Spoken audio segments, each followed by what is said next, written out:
No,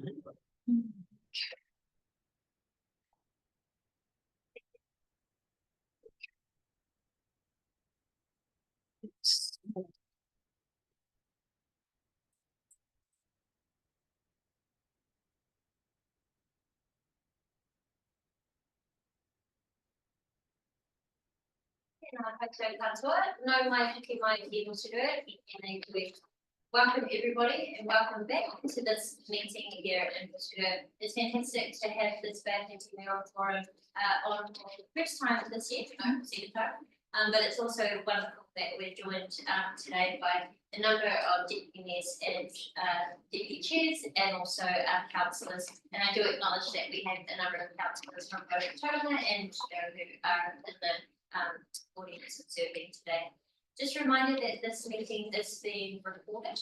It's not live streamed, but the recording is being put up on the Vatican Regional Council website afterwards. So I'll start our hui with the karakia.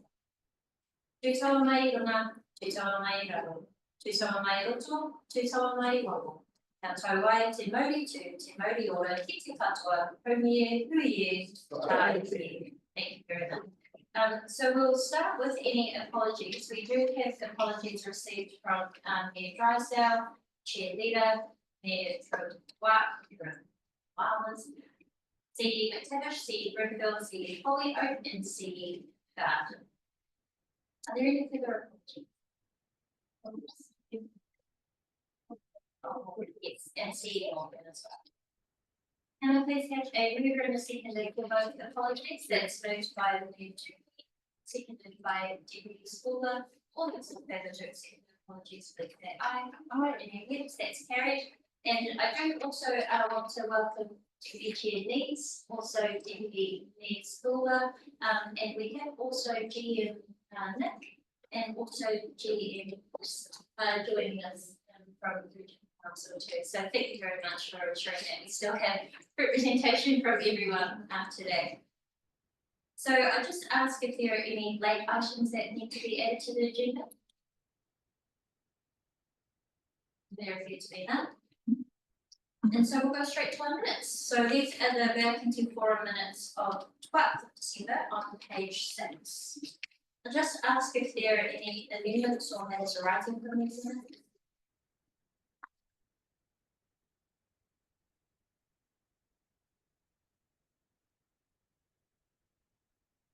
Here to read none. I'm happy to move this. Do I have a seconder to confirm the minutes? Seconded by Mayor Moore. All those in favour to confirm these minutes from the 12th of December, please say aye. Unanimous, that's carried, thank you. And we have our first report today, and that is a report to the Mayoral Forum Regional Climate Change Update. And we have GM Chris Engel from the Regional Council, who's here to outline it in the meeting. The key highlights of this report, so we'll hand it to you. Thank you. Thank you very much, Your Worship, and good day, everyone. Look, I can't take credit for this report. This was actually a recent meeting, District Council drafted report, so acknowledge the authors. But because I'm here today and champion in the Regional Council for the Climate Change effort, I'd be happy to endorse the report, us taking this credit. My own comments really is that it's marvellous how this region collaborates around this money, and the innovation that the collaboration creates is my observation over the past 3 to 5 years, and I think we've made great progress. So yes, I endorse this report wholeheartedly, and just open issues. It's okay. Thank you very much. Are there any questions on the Vatican climate change update?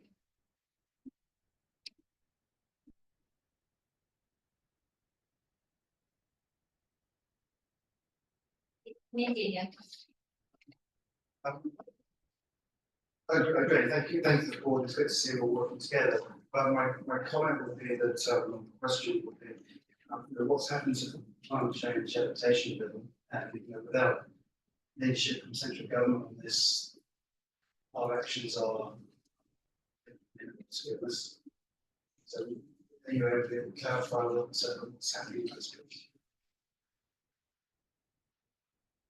rather hoping someone on the line might be able to. I know my manager even is there, but could you answer that question? Good morning, everyone. Yes, I can. I think the question was about the national adaptation framework. Is that right, Medina? I'm finding it a bit hard to hear. Yeah, that's right. So there was a climate change adaptation bill coming through. I think it got delayed. I'm not sure where that stands at the moment. So either where that stands or what other actions the central government Yeah, for sure. pressing for that. So they are progressing a national adaptation framework. So Minister Watts is progressing that. There was a select committee inquiry closed at the end of last year, and the government has responded to that, saying that they'll be introducing a national adaptation framework this calendar year, and they expect legislation by the end of the year to support it as well. And so this picks up some of the work of the previous government in this space as well, in the previous select committee.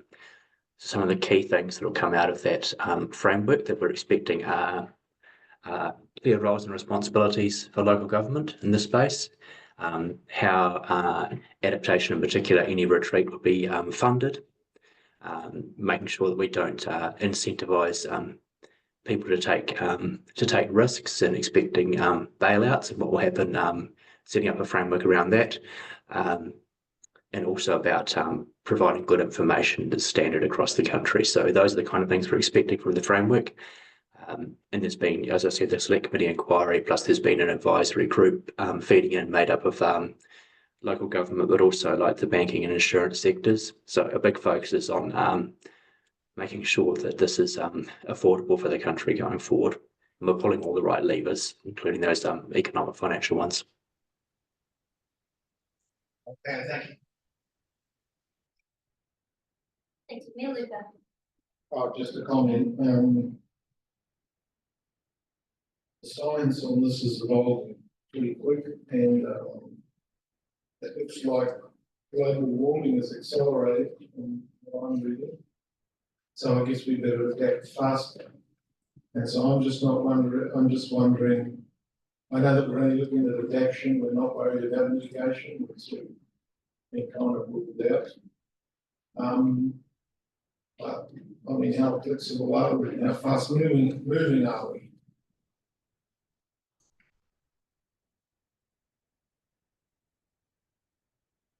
My comment on that, Luca, is that I absolutely agree, but there is a little bit of work we're doing collaboratively on emissions reporting in overnight, setting reduction targets as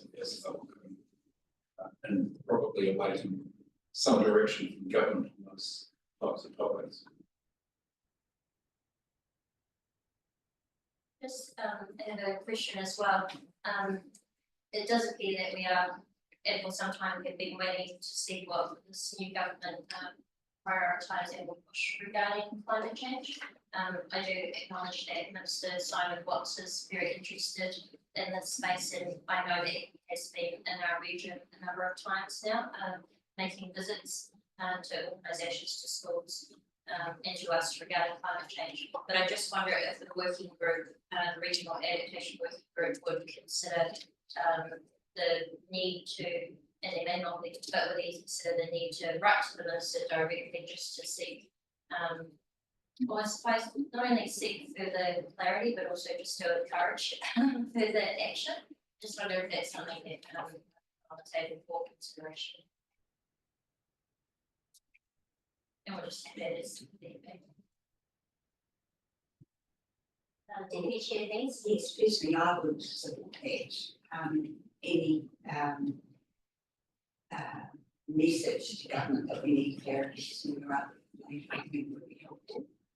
The other comment that I was going to make before you made your suggestion is that I think one of the most promising things that we see in the report is the green shoots that we see with community-based grassroots climate adaptation, where various councils working at a local level to encourage communities to respond themselves, and I think that is a trend that we could all encourage.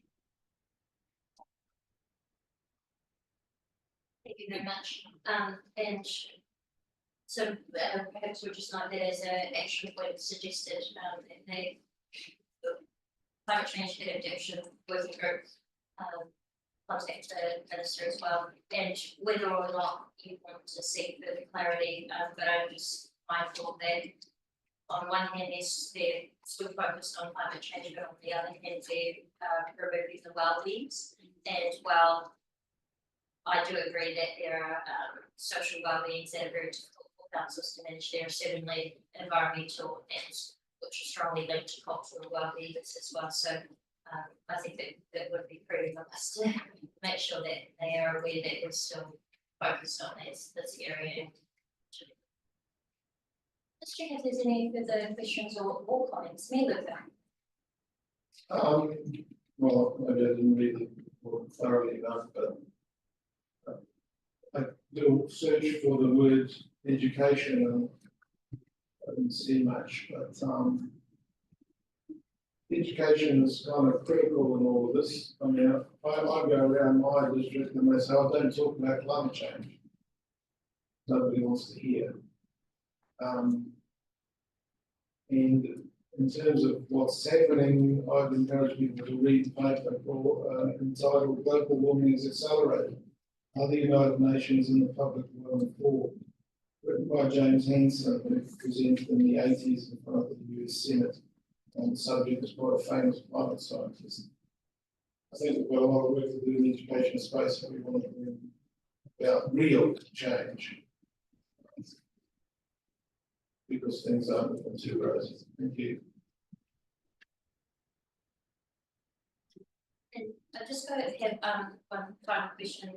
Sorry, I do appreciate that there's cross collaboration between the councils, but I just wonder, this is either for Chris or any of the CEs, is there frequent, e.g. quarterly discussions with energy and or a manager level between the councils on some of the key climate change issues, but also solutions, and whether, sorry, not just on the issue, I mostly focus questions focus on the solutions, whether there's discussion on how we can work together in terms of resource or funding or research for the key areas. Is there, I appreciate that within all of our individual councils, this is a matter that's we have staff and councils that are very passionate about, but whether or not we're meeting on a frequent basis at an operational level as well. I can respond to that. Not that I know the detail of the answer, but I do know that perhaps not at the climate change topic level, but certainly underneath it in the particular work streams, that there are work streams that councils collaborate on. Maybe not all of the councils at the same time, but certainly gearing up as well on things. I'm just sort of trying to think of examples. I mean, there is the sort of waste strategy stuff but I know that the climate change resilience stuff, the understanding impacts of climate change on the region is that's certainly a collaboration project, because our branch, our offices, we've been relying on regional councils to lead on that, and distributing information down in all the sub-regional level. So yeah, I believe it does occur on the climate change level, but more of the work streams, some of the work streams, perhaps more. Thank you very much, Stephen. I appreciate it. Would you and also see what you go into? Your worship, and through you, so I echo what Stephen says. The other part of it is, I think there at the work level there is some sharing of knowledge and activities, practical activities that are happening, not at the GM level, I understand, more at the manager level, so that they're quite practical discussions.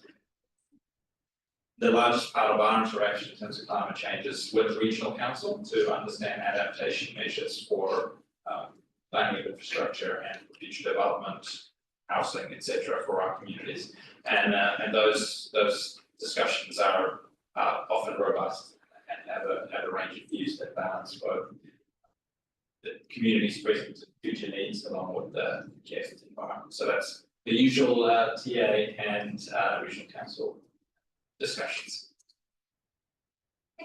Thank you very much. There appears to be no further questions or comments on this. Thank you very much, Chris, for being available, and also Nick for responding to some questions as well. So we now move to our cross-regional waste strategy. We have joining us today, and you're welcome to come up to the presenters table, Kaylee McLean, and also Kathy McLean from Tottenham City Council, and also Dean Kelly from the Regional Council. And then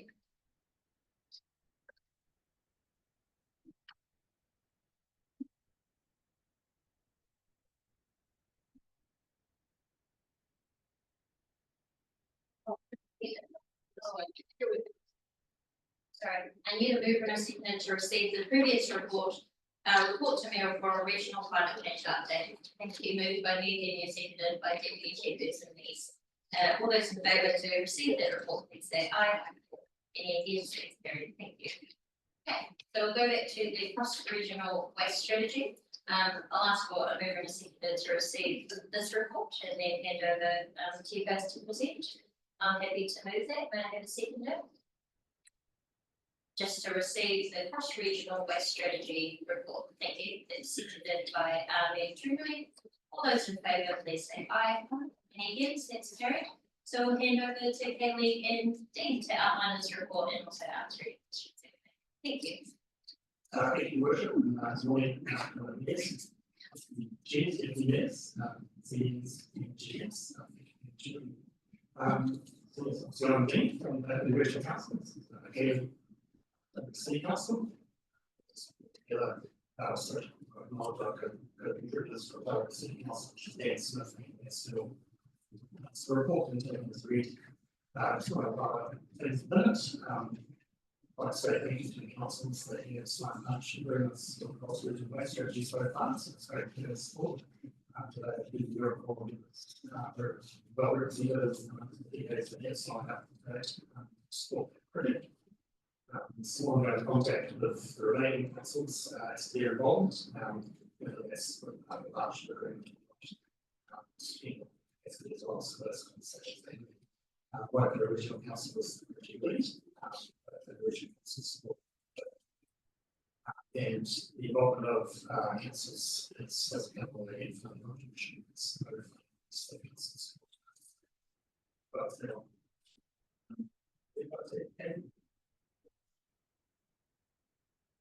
I think that covers everything. I was more around the work that all that. So, are there any questions around the post infrastructure review that TCC worked with all the other councils on? Any questions about that? Fair enough. Any questions? Let me just add, if you can provide an update where things stand, some councils have signed up, some haven't. I don't know how have signed up. But what do you see the timeline of this process? That's a question. It's a lot of a straight question. So one of the ways this project's been established is a council scheme joint as so some councils have taken opportunities making operational decision with staff. Generally, the joint others will not actually take it in this. So it's should be as the process. One is 5 councils that was 16 days across both Bridge and Singapore. So just in the next steps by the agenda, so it's pending external funding arrangements. WRC will update the project plan with timeframes and delivery milestones. So that's quite a high level, but not very specific. So understanding you can't give exact timeframes, but we talk about the next year, the next 3 years, 5 years, or so. So the funding announcement is imminent, and once we have that project plan to be updated as we speak, by the Regional Council, we're really ready to start. So this year, basically. Yeah. Okay, thank you. Okay with them. Did you say that 5 councils out of 16 have signed up? Is that what you said? Oh, I can't hear you very well. Maybe you should. Oh, sorry, if you could just use my. I guess so 5 out of 16, yeah, across both regions so far. Oh, and which 5 of those? Could you name? Or- Um, so, around the table, Torrens City, Western Bay, Fox County, Total has recently signed up, and Waikato District. Do further for Waikato region. I'm going through that process, right?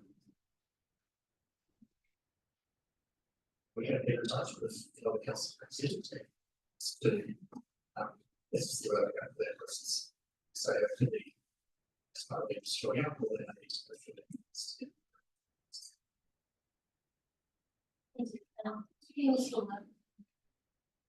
Thank you for that. And so just in terms of, is there a stop go that you need X number of the 16 on board to start if we get that the funding does come across? It's not. So at the moment, with Ector, we've reached the limit for sure. It's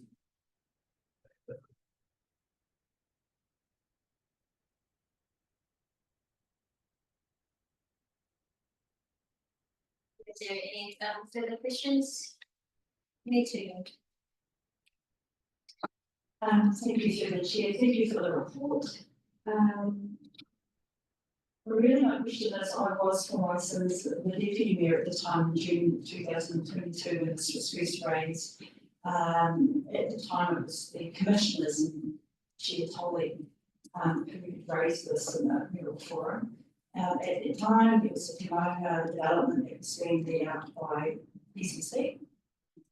So really my question is that project that was proposed at the time, is that also within this Waikato Bay Community arrangement? Because there was actually a medical or the vitamin, there was a type paralysis that was actually also part of that consideration. I can't read from the briefing of this report whether what exactly the project is. I would assume that it's always, not just municipal, it's currently going into Waikato the whole Bay Community. So just looking for that, and look, we've had a number of visits. I have, because I haven't actually gone through all of our Mayoral Forum dates in this arrangement under this current table. We're now sitting in our 9th meeting of leadership for the Bay Community post the local body elections, which have just come around very quickly. Chair, so just trying to understand and look to see if the conversations that we're having in 22 that lead over into our 23, 21st of April was our first meeting. As the environment development, and forgive me, Deputy Mayor, so that was what the conversation was at the time. Now it's sitting here in 2025. Is that project now sitting within this consideration with all the considerations that were taken at the time? Thank you. Sorry for the very long-winded question. Thank you for your question. And fair enough. So yeah, we did start this discussion with the Timanga building. That was put on hold, that project in 2023, August, due to cost escalations. We then, as a council, banded together with the other councils in the region to identify, was there still a need for construction demolition plant that was going to take up the most of the costs of that project. What else was needed in terms of infrastructure? We went from a $14 million project to a $57 million project. So hence why we kind of put the brakes on that and started actually looking at what we needed to prioritise. Through that study, we actually found that Green Gorilla in establishing a construction demolition transfer station. They are planning on opening that in July this year. So that was going to be basically a competition for construction demolition and would have actually been jeopardised the whole model. So we deemed it not necessary to develop a construction demolition facility at Timanga. So that then led to questions around, well, what do we invest in? And hence the regional review, a lot of things have come out from that.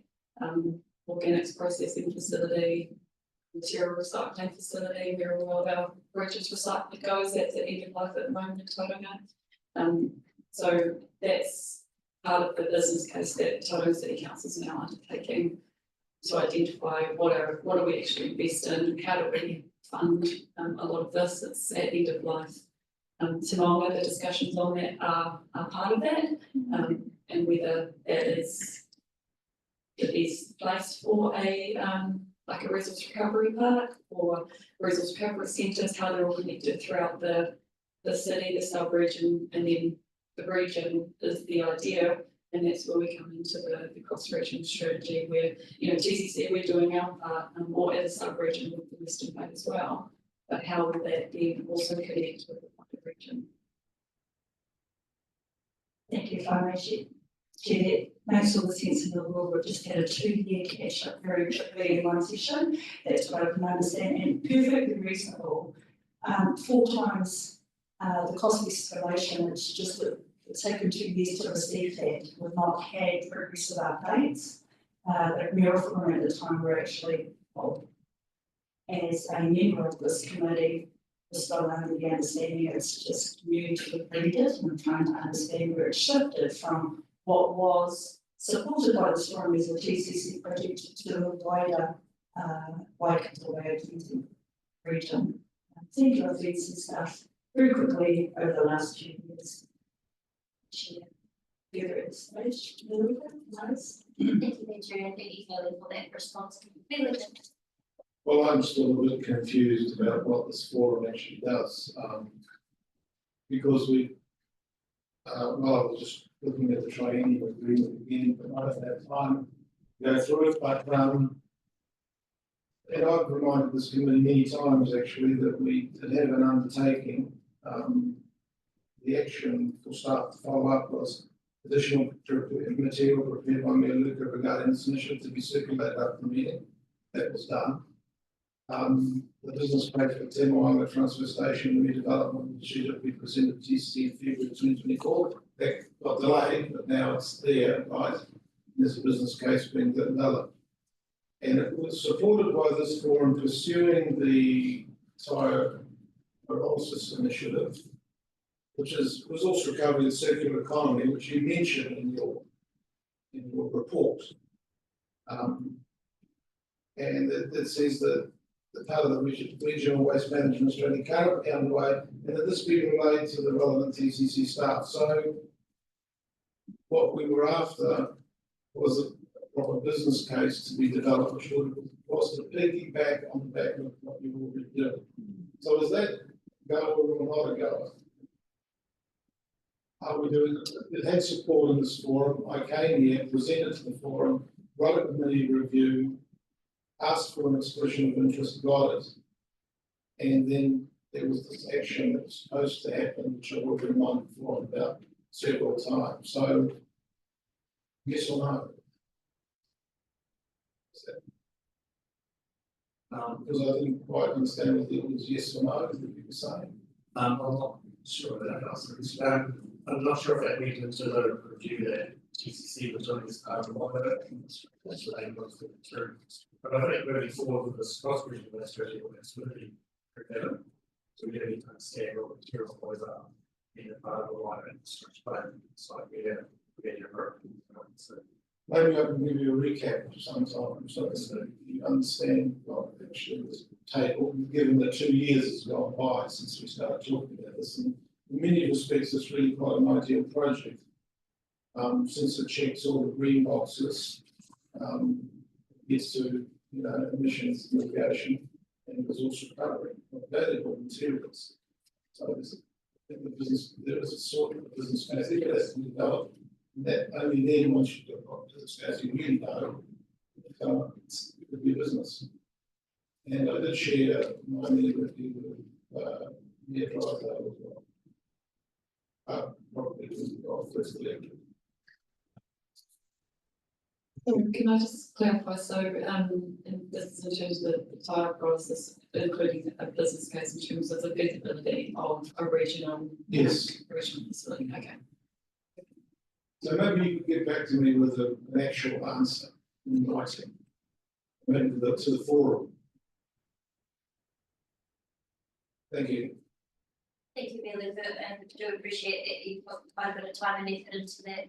And unfortunately, it's been awesome time to get through, to get to the point that we're at now. But I also appreciate hearing that they will now staff will now look into that as well. And would be helpful to have an email update on perhaps some timeframes of when you think that some timeframes on when and if it will be. So, Thank you. Let's check in if there are any final questions or comments on the cross-regional waste strategy. You too, me. Thank you for the chair. Please, I'm actually really supportive of the project overview from what I've read in the report. Nobody at this table, no one across the Bay of Plenty would argue that there's a need to reduce waste and carbon emissions that's come out as phase one, I believe. And further supporting the cross-regional systems and infrastructure plan, which is phase two. There's an ask of Mayoral forum members in the report. Provide council staff, that would be expected. In fact, I'd like to see that it's just the way that we do things. There is a ask of Mayoral forum members to provide staff with this good governance group. I thought governance was the role of governors, so I'm really interested in what the structure is. And I've now heard 5 of the 16 partners. That's going to be my second question. Thank you, Erica. Issue governance group is possibly incorrect, but it's steering group. So that is made up of across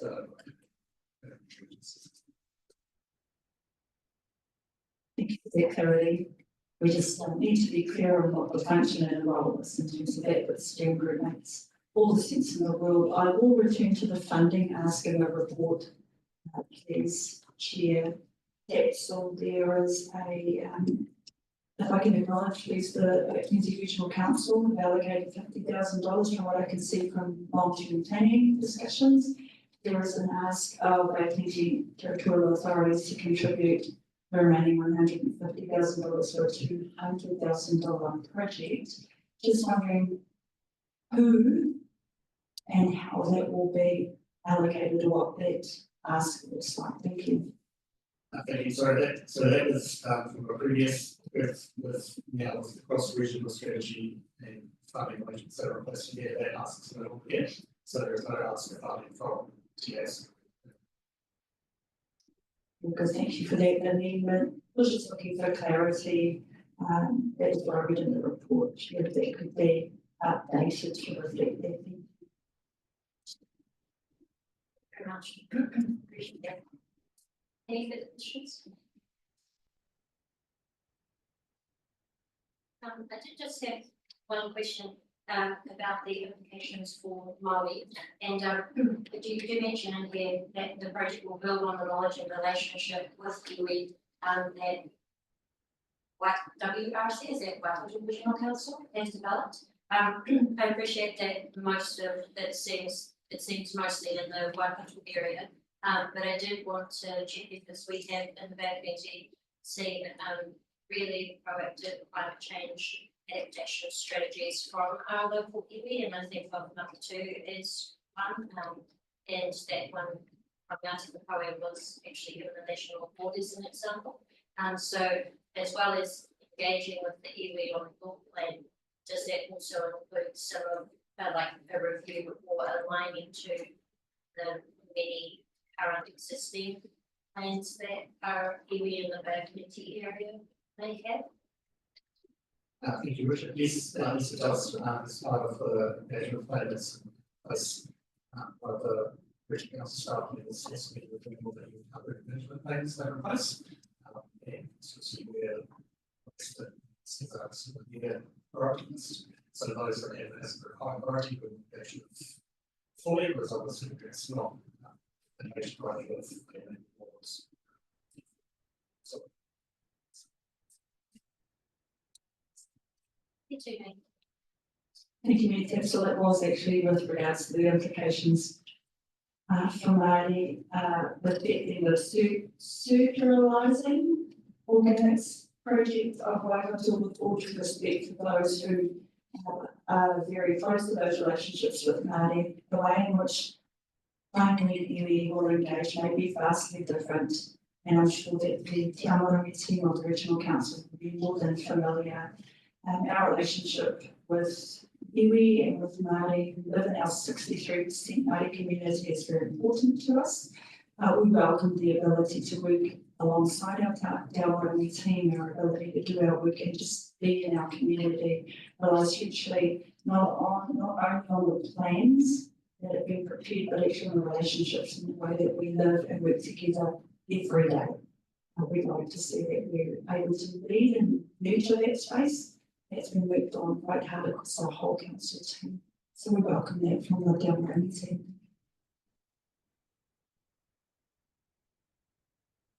There appears to be no further questions or comments on this. Thank you very much to Andy and Dean for taking the time to present to us and go into your addition.